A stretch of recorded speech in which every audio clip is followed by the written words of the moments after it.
بسم اللہ الرحمن الرحیم۔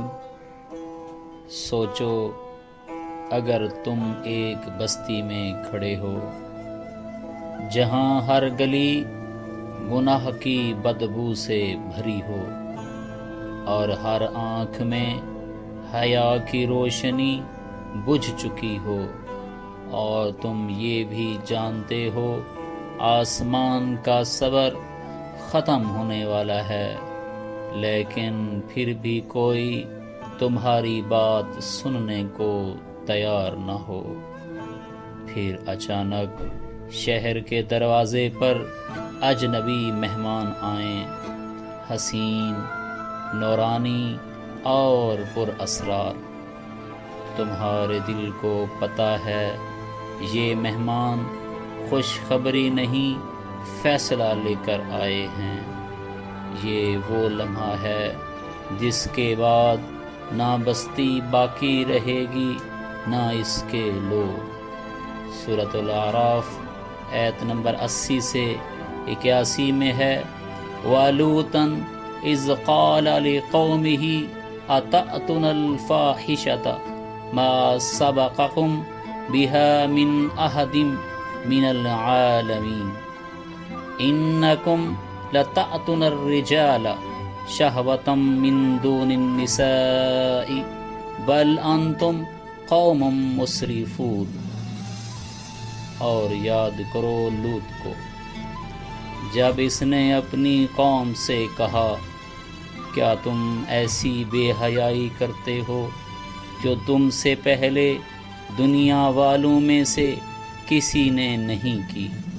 تم عورتوں کو چھوڑ کر مردوں کے پاس شہوت سے جاتے ہو، بلکہ تم لوگ حد سے بڑھنے والے ہو۔ حضرت لوط علیہ السلام بار بار یاد دلاتے رہے کہ مرد اور عورت کا رشتہ اللہ کی تخلیق کا حصہ ہے، اس میں بگاڑ ڈالنا زمین اور آسمان دونوں کے قانون کو توڑنے کے مترادف ہے۔ یہ دعوت صرف گناہ چھوڑنے کی نہیں تھی، بلکہ روح کی صفائی اور اللہ کی بندگی کی طرف بلانے کی تھی۔ لیکن اس قوم کی حالت یہ تھی کہ جب خیر ان کے سامنے آئی تو وہی جرم بن گئی، اور جب جرم ان کے درمیان عام ہوا تو وہ فخر بن گیا۔ جہاں رات دن ایک ہی کھیل، برائی کا بازار گرم، حیا کا نام و نشان مٹ چکا تھا۔ مرد عورتوں کو چھوڑ کر مردوں کے پاس جاتے اور اسے اپنی بہادری سمجھتے رہے۔ ظلم ان کا مزاج، چوری ان کا شوق، اور راستہ روک کر مسافروں کو لوٹنا ان کی تفریح بن چکی تھی۔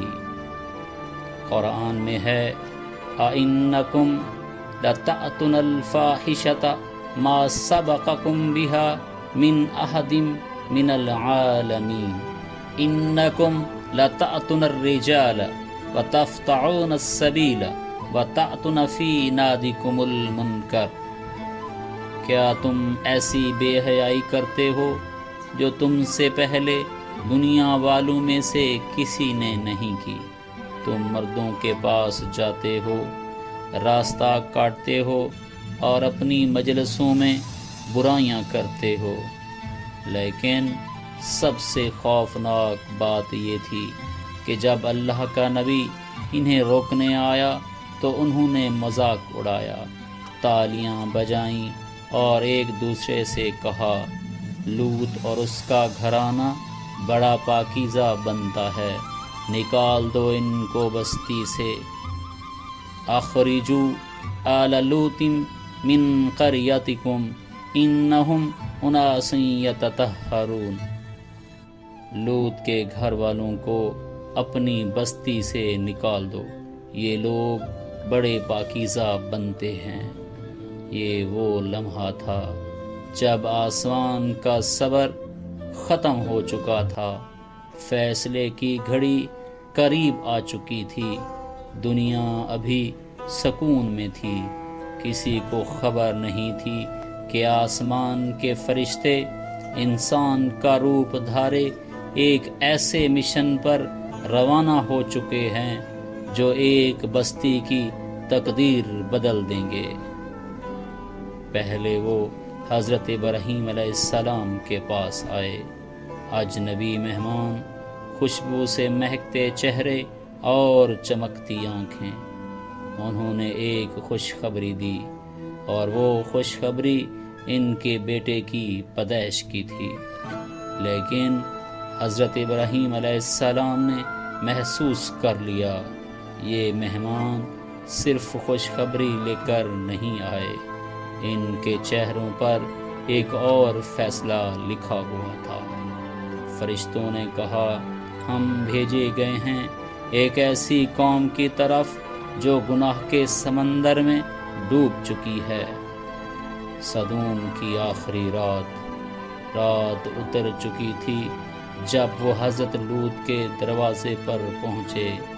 نبی خدا نے مہمانوں کو دیکھا تو دل دھڑک اٹھا، وہ جانتے تھے ان کی قوم بدکاری میں اندھی ہو چکی ہے۔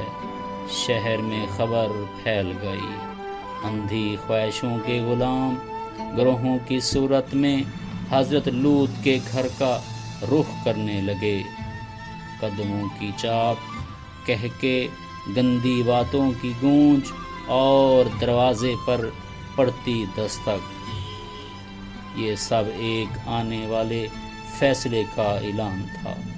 وہ رات عام رات نہیں تھی، یہ وہ رات تھی جس کے بعد سدوم کا نام صرف ایک عبرت انگیز داستان بن کر رہ جانا تھا۔ دروازے پر دستک اب دھماکوں میں بدل چکی تھی۔ باہر کا ہجوم اندر کی خاموشی کو چیر ڈالنے کو بےتاب تھا۔ آنکھوں میں وحشت، چہروں پر ہوس اور زبانوں پر زہر ٹپک رہا تھا۔ حضرت لوط علیہ السلام جانتے تھے یہ وہ رات ہے جس کے بعد سورج اس بستی پر کبھی ویسا نہیں چمکے گا، اور پھر ایک اشارہ، ایک لمحہ اور تقدیر کا پہیہ ایسا گھما کہ صدیوں بعد بھی اس کی گونج تاریخ کے سینے میں قید ہے۔ آگے کیا ہوا وہ سن کر تمہارے رونگٹے کھڑے ہو جائیں گے۔ اگر یہ کہانی آپ کے دل کو چھو گئی ہے تو لائک کریں، شیئر کریں اور چینل کو سبسکرائب لازمی کریں، اور اس انجام کی ہولناکی جاننے کے لیے اگلی ویڈیو کا انتظار کریں۔ شکریہ۔